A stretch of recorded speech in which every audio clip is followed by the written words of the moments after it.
어서오세요. 명랑세린 실험실에 오신 여러분을 진심으로 환영합니다. 오늘은 MBTI의 세 번째 차원 들어가도록 하겠습니다. 들어가기 전에 구독과 좋아요 눌러주세요. 예!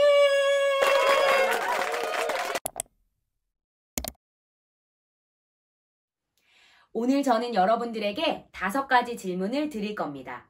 여러분은 질문을 들으시고 A에 더 끌리는지 아니면 B에 더 끌리는지 선택하시면 되겠습니다. 본인만 생각해서는 잘 파악하기가 어렵다 하시는 분들은 여러분과 기질이 다를 것 같은 사람을 상상하시면서 비교를 통해 더 끌리는 쪽을 선택하시면 되겠습니다. 자녀가 있으신 분들은 자녀의 기질도 생각하시면서 한번 답해보세요.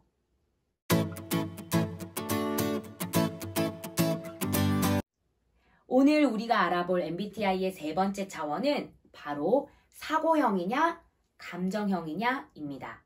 이 사고형이냐, 감정형이냐의 차이점은 어디에 있냐면 바로 의사결정 방법에 있습니다. 결론에 도다르는 과정에 차이가 있다고 합니다.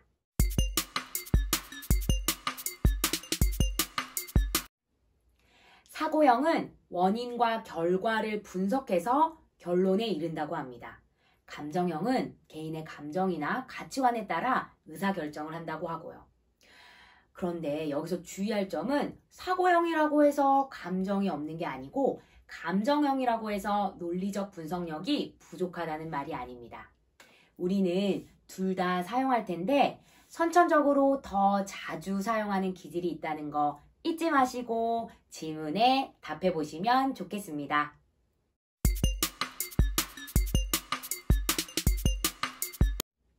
첫 번째 질문입니다. 여러분은 객관적으로 의사결정을 하는 편이세요? 아니면 주변 상황을 고려하시면서 의사결정을 하는 편이세요?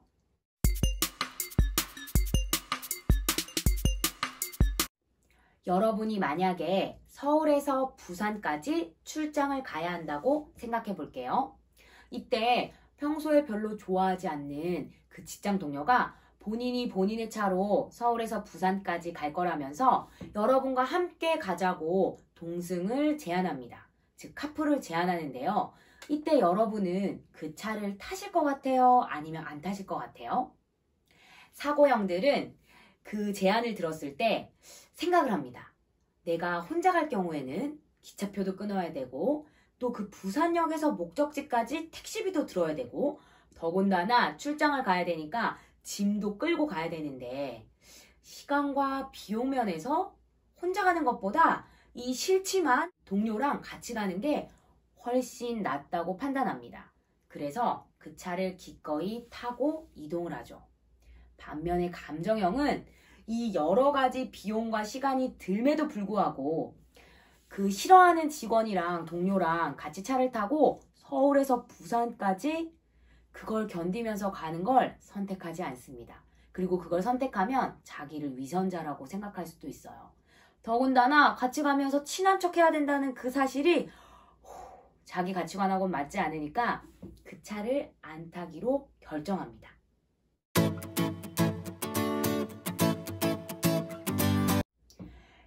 여러분이 만약에 이번에는 회의를 한다고 생각해 볼게요.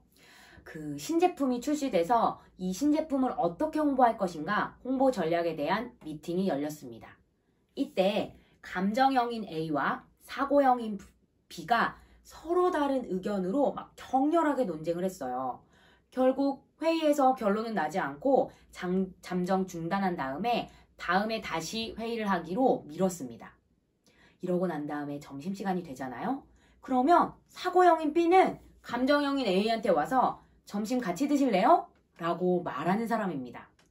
그러면 감정형인 A는 야, 내가 너랑 밥 먹게 생겼냐? 라는 마음으로 되게 어이없어 할 수 있습니다. 사고형인 B는 아까의 회의 상황과 점심 먹는 일을 분리해서 생각합니다.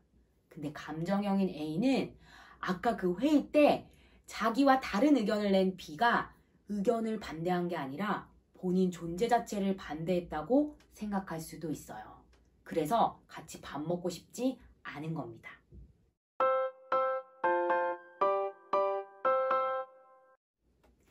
두 번째 질문입니다. 여러분은 논리적이고 분석적이세요? 아니면 감정적이고 정서적이세요?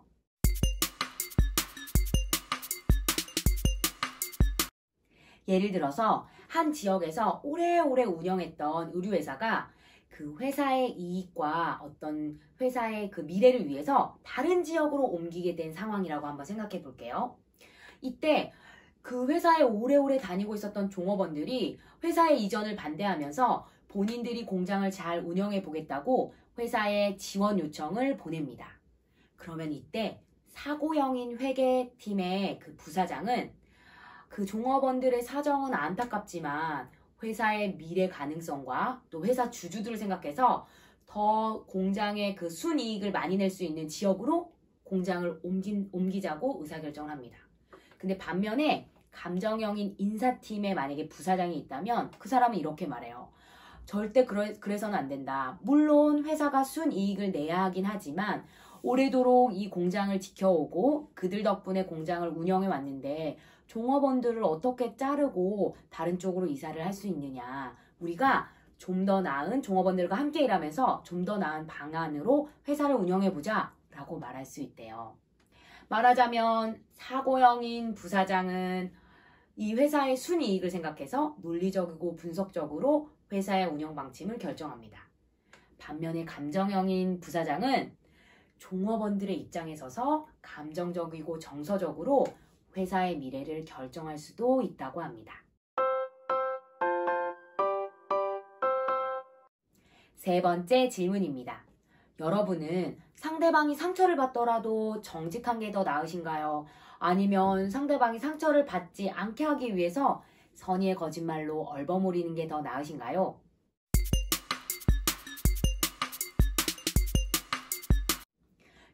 여러분이 오랜만에 친구를 만났다고 한번 가정해 볼게요. 오랜만에 친구를 딱 만났는데 친구가 헤어스타일을 완전히 바꾸고 나온 겁니다. 근데 그 헤어스타일이 이 친구한테 잘 안 어울리는 거예요. 근데 친구가 이렇게 물어봅니다. 야, 나 헤어스타일 어때? 그러면 감정형들은 순간 멈칫했다가 야, 괜찮아 보인다. 이 너 머리 자르니까 훨씬 갸름해 보여 라고 말하고 빨리 다른 주제로 넘어가려고 합니다.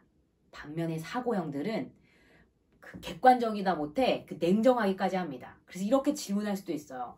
야, 내가 생각하기에는 이전 머리 스타일이 더 잘 어울리는 것 같은데 너 이거 네가 생각해서 자른 거야?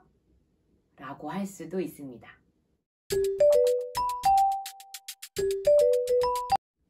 감정형이 상대방에게 거짓말하려고 하는 의도가 아닌 것처럼 사고형도 상대방에게 무안 주려는 것이 아닙니다. 그런데 사고형은 무엇보다 정직과 진실을 최우선으로 삼으려고 한대요. 그래서 가끔 사고형의 말 때문에 상대방이 상처를 받기도 합니다.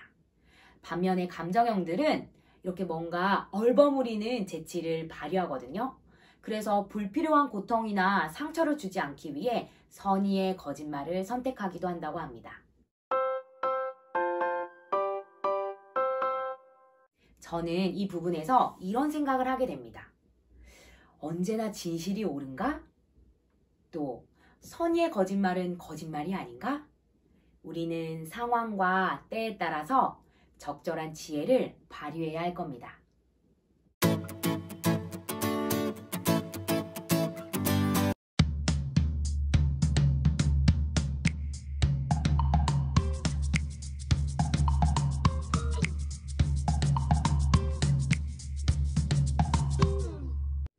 네 번째 질문입니다.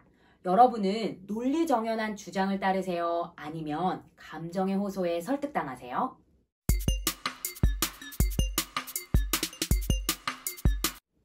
감정형은 천성적으로 감상적이라서 상대방의 주장이 비논리적이거나 불합리하더라도 상대방에게 상처를 주지 않으려고 한대요. 반면에 사고형은 비논리적인 주장은 믿지 않으려는 경향이 있다고 합니다. 이렇게 서로 다른 기질 차이 때문에 사고형과 감정형은 종종 오해를 하게 된다고 해요. 사고형은 논쟁을 공정하게 이끌어 나가는 것에 대해서 자부심을 느낀다고 해요. 이들은 규칙과 원칙을 모든 사람에게 공정하게 적용한다고도 하고요.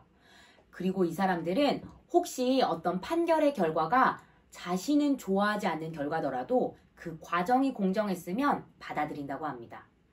반면에 감정형들은 그 공명정대함보다는 조화와 그 배려를 더 우선시한다고 해요. 그래서 이들은 규칙의 예외 상황이 필요하다고 생각하면 정상 참작을 요구한다고 합니다. 5번째 질문입니다. 여러분은 냉정한 편이세요? 아니면 다정다감한 편이세요?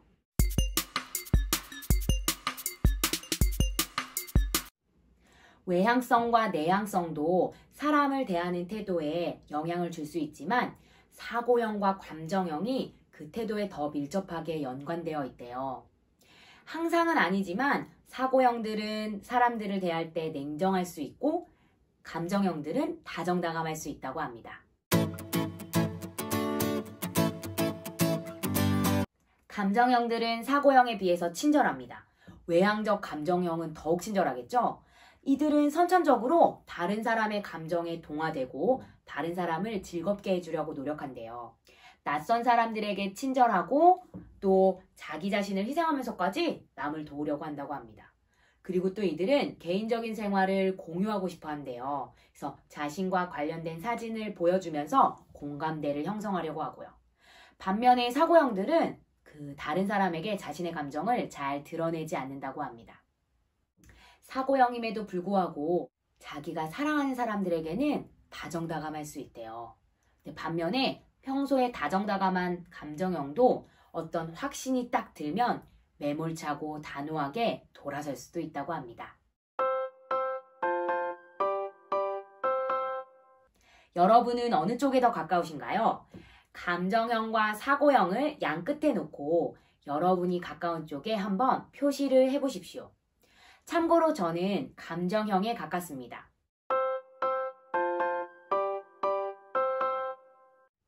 그럼 제가 마지막으로 감정형의 특징과 사고형의 특징을 표로 정리해서 띄워드릴게요. 찬찬히 살펴보시면서 어느 쪽에 더 가까운 사람인지 한번 판단해 보십시오.